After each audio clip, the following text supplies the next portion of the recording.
जय हिंद दोस्तों, my YouTube channel बरदीत प्रेम में आपका स्वागत है।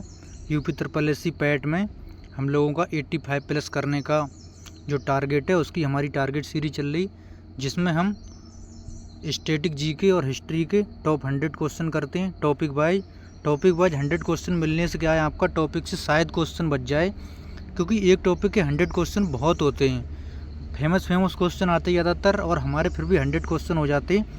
अगर इनको आप बढ़िया से कर लोगे, पहले टॉपिक पढ़ लो, टॉपिक पढ़ने के बाद में अगर ये 100 क्वेश्चन कर लोगे तो आपका क्वेश्चन बचना बहुत मुश्किल है। इसलिए हमारी ये सीरीज चल रही, ये मेरे लिए भी कारगर सिद्ध है। और बाकी की वीडियो को लास्ट तक देखा करो। आप लोग बीच में देख के 50 क्वेश्चन देख लेते हो, आगे 50 इंपॉर्टेंट क्वेश्चन आते हैं वो छोड़ देते हो। इससे क्या है, कोई फ़ायदा होता नहीं टॉपिक का। भले ही तेज़ देखो या हल्के देखो, अपनी लिमिट के अनुसार देखो। बाकी हम अपनी क्षमता अनुसार चलते हैं, आप लोग अपनी लिमिट के अनुसार देख लिया करो।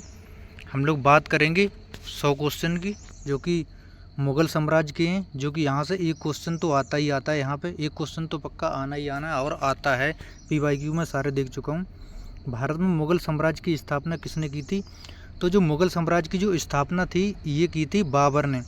बाबर ने 1526 में जो है, 1526 में जो पानीपत का युद्ध हुआ था, पानीपत का जो प्रथम युद्ध दिया था, तो इसमें इसने इब्राहिम लोदी को हरा दिया था। तो यहाँ पे बैक टू बैक बाबर ने 4 युद्ध लड़े थे, और चारों में इसने विजय हासिल की थी। पानीपत का प्रथम युद्ध कब और किसके बीच लड़ा गया था? बहुत इंपॉर्टेंट क्वेश्चन है ये। 21 अप्रैल 1526 बाबर और इब्राहिम लोदी के बीच में लड़ा गया था। इसमें क्या है, इसने तुगलुमा पद्धति जो है अपनाई थी। पूछता भी है, तुगलुमा पद्धति किसने अपनाई थी? तो बाबर ने अपनाई थी। और कब अपनाई थी? तो पानीपत के प्रथम युद्ध में अपनाई थी। यहाँ पर तुगलुमा पद्धति कैसी होती थी, जैसे ये मान लो कि इब्राहिम लोदी के सैनिक हैं, ये वाले हैं इब्राहिम लोदी के सैनिक, और ये वाले हैं, ये बाबर के हैं। ठीक है, ये बाबर के हैं। तो ये पद्धति इसकी ऐसी होती थी, इधर वाले इससे लड़ते रहते थे, और ये वाले का काम करते थे पीछे के, ये इधर से इधर को कवर कर लेते थे, चारों तरफ से ऐसे इनको घेर लेते थे। तो ये थी तुगलमा पद्धति। तोपों का भी प्रयोग यहाँ पे इसने किया था। बाबर ने अपनी आत्मकथा तुजुक ए बाबरी बाबरनामा, इसने तुजुक ए बाबरी बाबरनामा लिखी, तो इसने किस भाषा में लिखी? बहुत पूछता है। ये तुर्की भाषा में लिखी है। तुजुक तासे तुर्की, तू से तू मिला देना, इस टाइप से जो है कर देना। आप लोग बोल रहे थे कि थोड़ा एक्सप्लेन करते चलना, तो मैं एक्सप्लेन भी आज करते हुए चलूँगा, आप लोगों की जैसी डिमांड है। अगला है खानवा का प्रसिद्ध युद्ध 1527 बाबर और किसके मध्य लड़ा गया था? तो ये लड़ा गया था राणा सांगा के बीच में। यहाँ पे कितने युद्ध लड़े गए थे? टोटल 4 युद्ध लड़े गए थे। तो इसकी एक ट्रिक है, पानी पिया, खाना खाया, चला गया घर को। ठीक है, तो इससे पानी से हो जाएगा पानीपत का युद्ध 21 अप्रैल 1526। खाना से हो जाएगा खानवा का युद्ध, ये है 1527। चला गया से हो जाएगा चंदेरी का युद्ध, और घर से हो जाएगा घाघरा का युद्ध। तो जो पहला युद्ध था पानीपत का प्रथम युद्ध, ये तो था इब्राहिम लोदी से। जो खानवा का युद्ध था, ये था राणा सांगा से। और जो चंदेरी का युद्ध था, ये था मेदिनी राय से।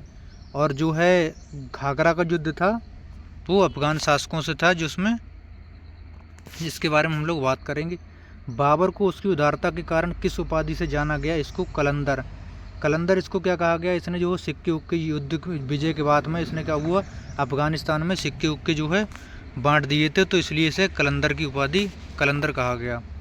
गाजी की उपाधि बाबर ने किस युद्ध के बाद?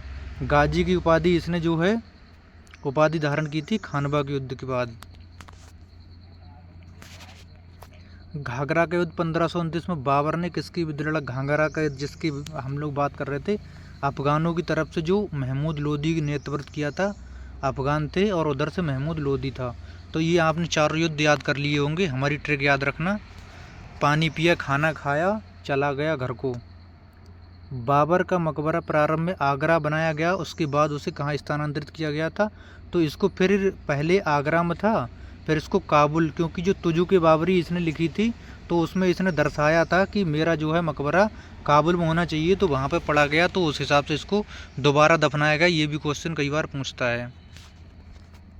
भारत में पहली बार तोपखानों का प्रयोग किस युद्ध में किया गया? अभी हमने बात की थी, जैसे तोपखानों का प्रथम पानीपत का युद्ध था, इसमें किया गया था। बहुत बहुत बढ़िया क्वेश्चन है, इसमें उम्मीद से ज़्यादा बढ़िया। बाबर ने किस युद्ध में जिहाद धर्म युद्ध का नारा दिया? तो इसमें खानवा के युद्ध में जिहाद का नारा दिया था इसने। इसको पता था यहाँ पर राणा सांगा है, यहाँ था राणा सांगा, उसने पता था इब्राहिम लोदी को तो हरा दिया, लेकिन राणा सांगा को हराना मुश्किल होगा, तो इसने अपनी सेना को मोटिवेट करने के लिए जिहाद का धर्म युद्ध का नारा दिया, जिससे कि और की ज़्यादा आक्रामक हो गए ये। अगला है, मुवैया नामक पद शैली का जन्मदाता किसे माना जाता है? ये जाना जाता है बाबर को।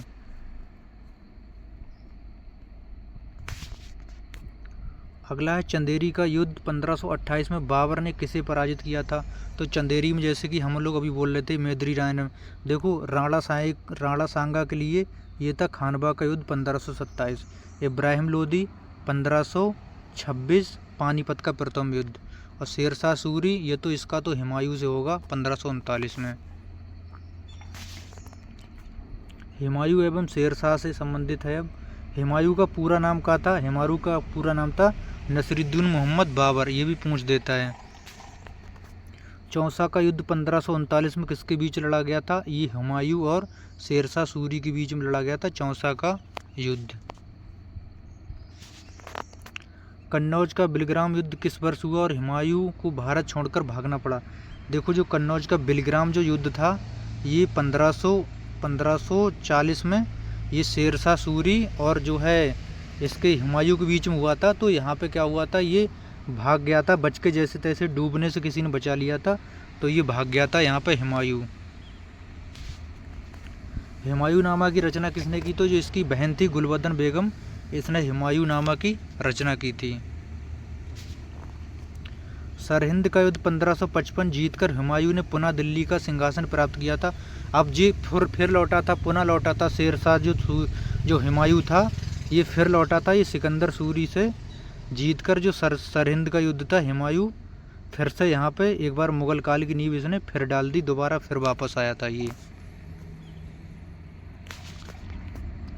किस मुगल बादशाह की मृत्यु पुस्तकालय दीनपना की सीढ़ियों से गिरने के कारण हुई थी? इसकी हुमायूं की जो मृत्यु है, ये तो मतलब वही है, सीढ़ियों पर चढ़ता उतरता ही रहा, ऐसे ही राज में चढ़ता उतरता रहा, ऐसे ही इसकी चढ़ते उतरते ही मृत्यु भी ऐसे ही हो गई इसकी। जीटी रोड वाला बहुत क्वेश्चन पूछता है, का निर्माण किसने करवाया था? ये शेरशाह सूरी ने करवाया था जीटी रोड का निर्माण। रुपया नामक सिक्का सबसे पहले किस शासक ने चलवाया था? तो ये भी शेरशाह सूरी ने चलवाया था। शेरशाह सूरी का मकबरा बहुत पूछता था, ये सासाराम बिहार में जो है। हुमायूं का मकबरा कहाँ स्थित है? ताजमहल का पूर्वगामी कहा जाता है, ये दिल्ली में, ये दिल्ली में स्थित है। दीनपना नगर की स्थापना किस मुगल शासक ने की थी? तो ये की थी हुमायूं ने। शेरशाह सूरी के बचपन का नाम क्या था? इसका नाम था फरीद खान। पहले इसका नाम था फरीद खान, फिर इसने शेर मार दिया, फिर इसका नाम हो गया शेर खां, ठीक है, शेर खां। फिर जब इसने विजय प्राप्त कर ली तो इसका हो गया शेरशाह, मतलब इस तरह से नाम इसका चेंज होता रहा। पटवारी व्यवस्था और काबूलियत एवं पट्टा प्रथा की शुरुआत किसने की थी? तो ये की थी शेरशाह सूरी ने। अब हम लोग बात करेंगे महान अकबर के बारे में। अकबर का जन्म 1542 ईस्वी में कहाँ हुआ था? तो ये अमरकोट के राजा बीरसाल के महल में हुआ था अकबर का जन्म। पानीपत का द्वितीय युद्ध 1556 ईस्वी में किसके मध्य लड़ा गया था? तो ये लड़ा गया था अकबर और बैरम खां और हेमू के बीच में। अकबर का संरक्षण काल 1556 से 60 कौन था? ये था बैरम खान। बैरम खान के संरक्षण में इसने शासन चलाया था, पेटीकोट शासन भी इसको कहा जाता है। हल्दी घाटी का प्रसिद्ध 1576 किसके बीच लड़ा गया था? तो ये लड़ा गया था अकबर और महाराणा प्रताप के बीच। अकबर ने दास प्रथा का अंत किस वर्ष किया था? तो ये किया था 1562 ईस्वी में। अकबर द्वारा तीर्थ यात्रा कर 1563, जजिया कर किस वर्ष समाप्त किया गया था? ये 1564 में किया गया था। ये जो जजिया कर था ये जो है उस पर लगता था, धार्मिक कर था। दीन इलाही की धर्म की स्थापना अकबर ने किस वर्ष की थी? 1582 में दीन इलाही की स्थापना अकबर ने की थी। दीन इलाही स्वीकार करने वाला एकमात्र हिंदू कौन था? तो ये था बीरबल। बीरबल जिसका नाम है महेश दास, जो कि इसके नवरत्न में से एक था बीरबल। फतेहपुर सीकरी में इबादत खाना की स्थापना अकबर ने कब की थी? 1575 में। देखो जो फतेहपुर सीकरी है यहीं पे क्या है?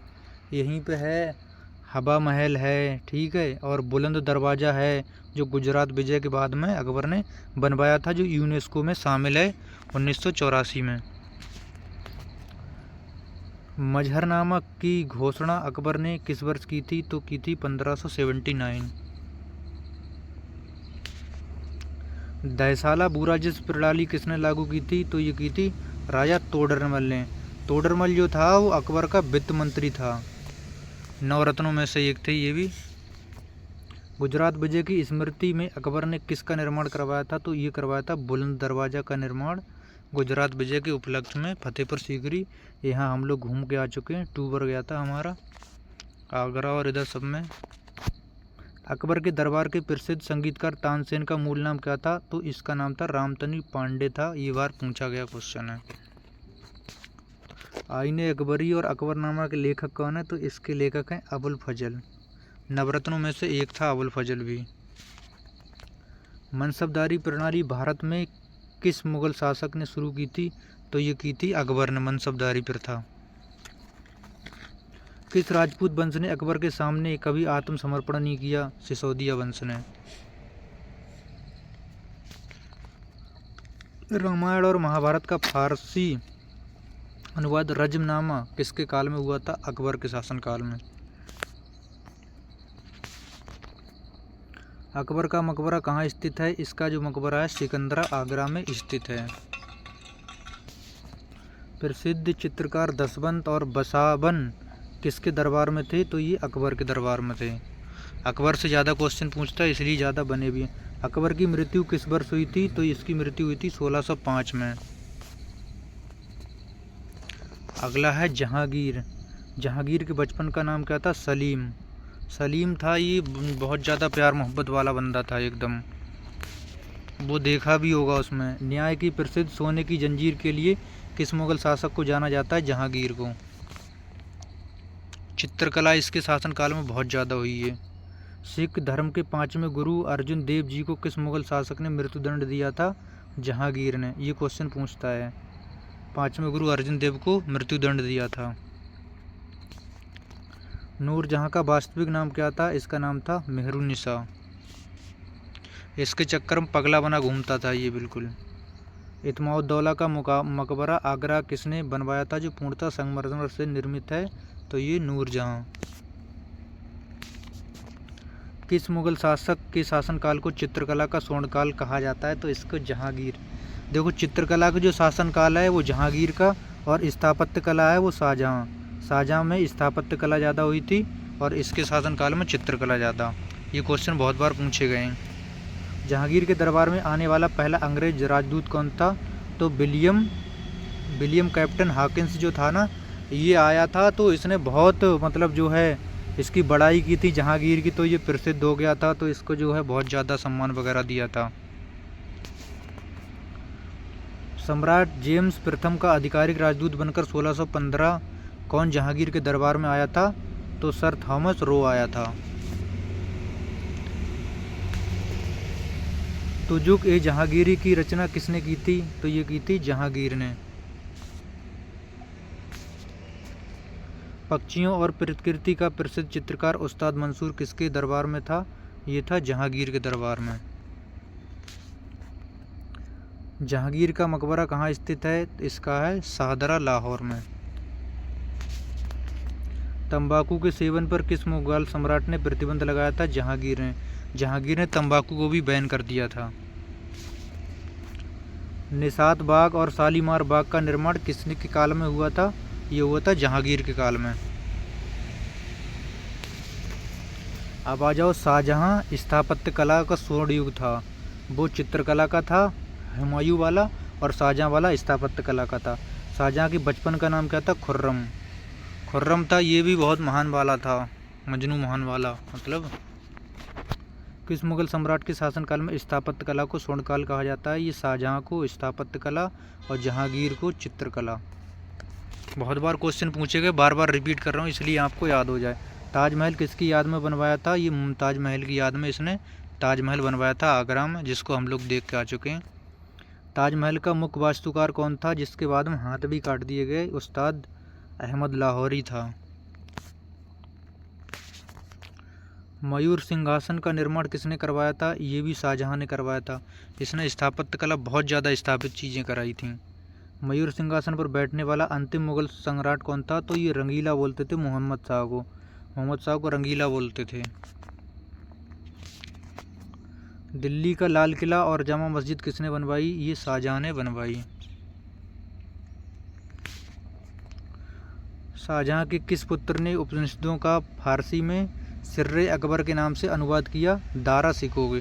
क्वेश्चन बहुत बहुत बढ़िया इंपॉर्टेंट क्वेश्चन है एकदम, सारे क्वेश्चन लगा लो। धर्मत का धर्म युद्ध 1658 सामूगढ़ का युद्ध किसके बीच हुआ था? ये दारा सिको और औरंगजेब के बीच में हुआ था। ये इनका पुत्रों के लिए उत्तराधिकारी युद्ध था, जिसमें कि दारा सिको को औरंगजेब ने रेल दिया था। यहाँ पे शाहजहाँ को उसके जीवन के अंतिम 8 वर्ष कहाँ बंदी बनाकर रखा गया? ये इतना हरामी था ना औरंगजेब इतना हरामी था, इसने आगरा के किले में अपने बाप को ही बंदी बना कर रखा था शाहजहाँ को। ऐसे समझो, इतना कमीना था ये औरंगजेब। सबसे ज़्यादा हरामी शासक यही था। आगरा की मोती मस्जिद का निर्माण किसने करवाया था? शाहजहाँ ने। प्रसिद्ध कोहिनूर हीरा शाहजहाँ को किसने भेंट किया था? मीर जुमला ने। स्थापत्य कला में पित्रा पद्दाजरी का बड़े पैमाने पर प्रयोग किसमें हुआ था? शाहजहाँ।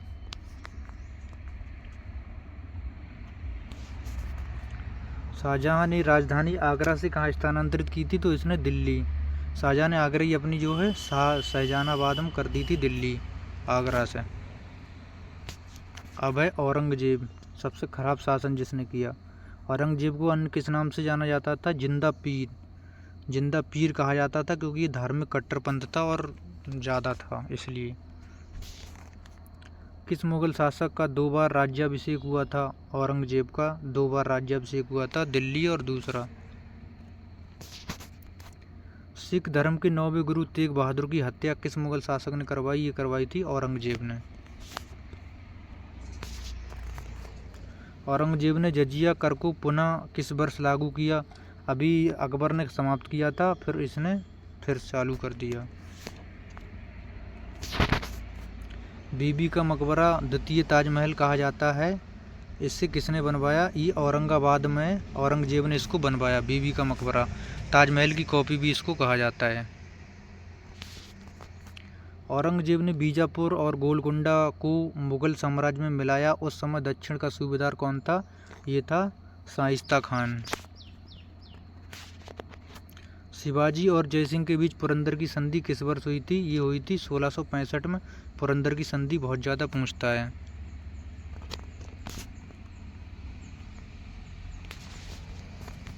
औरंगजेब किस वाद्य यंत्र बजाने में अत्यधिक कुशल था? ये बीड़ा बजाने का बहुत ज़्यादा शौकीन था। औरंगजेब ने दरबार में संगीत, नृत्य और झरोखा दर्शन पर प्रतिबंध कब लगाया? ये 1669 में लगाया।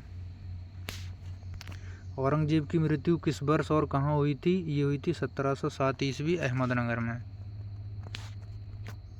औरंगजेब के समय मुगलों के खिलाफ सबसे बड़ा कृषक विद्रोह कौन सा था? तो ये था सनातनी विद्रोह एवं जाट विद्रोह। किस मुगल बादशाह के काल में सर्वाधिक हिंदू मनसबदार थे? तो ये औरंगजेब के शासनकाल में। फतवा ए आलमगीरी किस विषय पर आधारित ग्रंथ है? तो ये इस्लामी कानून एवं प्रशासनिक नियम। मुगल काल में प्रांतीय प्रशासनिक इकाई सूबा के प्रमुख को क्या कहा जाता था? सूबेदार या सिपलालार। मुगल सैन्य विभाग का प्रमुख अधिकारी कौन कहलाता था? ये कहलाता था मीर बख्शी। मुगल काल में मदद-ए-माश किससे संबंधित था? विद्वानों को दी जाने वाली करमुक्ति भूमि। शाह-ए-बेखबर के नाम से किस उत्तर मुगल शासक को जाना जाता है? बहादुर शाह प्रथम। घृणित कायर किस मुगल बादशाह को कहा जाता है? ये फर्रुखसियर है ना, ये घृणित कायर था।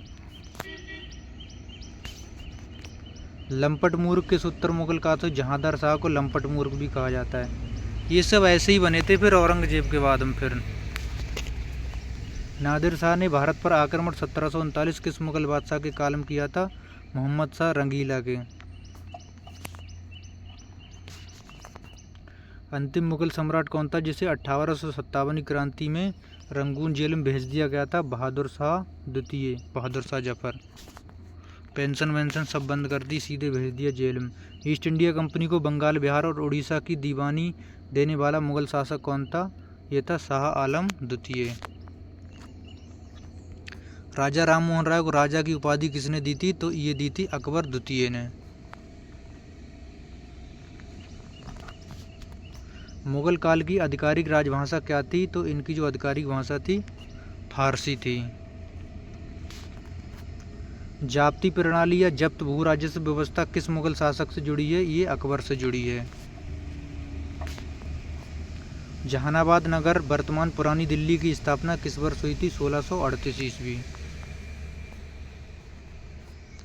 इत्माउद्दौला का मकबरा में किस निर्माण शैली का प्रयोग हुआ था? पिएता दुर्रा या पत्थरों पर नक्काशी। पानीपत का तीसरा युद्ध 1761 ईस्वी में मराठों और अहमद शाह अब्दाली के बीच हुआ। उस समय मुगल बादशाह कौन था? तो ये था शाह आलम द्वितीय। ये हो गए हमारे टॉप 100 क्वेश्चन। अगर एक बार में आपको याद नहीं हुए तो 2 बार आप वीडियो देख लो। बहुत ही इंपॉर्टेंट क्वेश्चन है, इससे ज़्यादा बाहर नहीं जाएगा। यूपी ट्रिपल एससी बैटिंग हमारी शानदार तरीके से चल रही। इसका जो PDF आप लोग पूछते हो, PDF मिलता है इसका टेलीग्राम में, और टेलीग्राम हमारे ऑफिशियल पेज पर जाके वहाँ से टेलीग्राम लिंक मिल जाएगा। वहाँ से आप लोग जुड़ जाओ और वहीं से PDF वगैरह मिल जाएं। और जो टारगेट सीरीज से नहीं जुड़ा है वो जुड़ जाओ। अब बाकी आगे पॉलिटी और ज्योग्राफी की भी क्लासें जल्दी स्टार्ट होने वाली हैं। बाकी कमेंट करके बताना वीडियो कैसा लगा। मिलते हैं अगले वीडियो में। जय हिंद।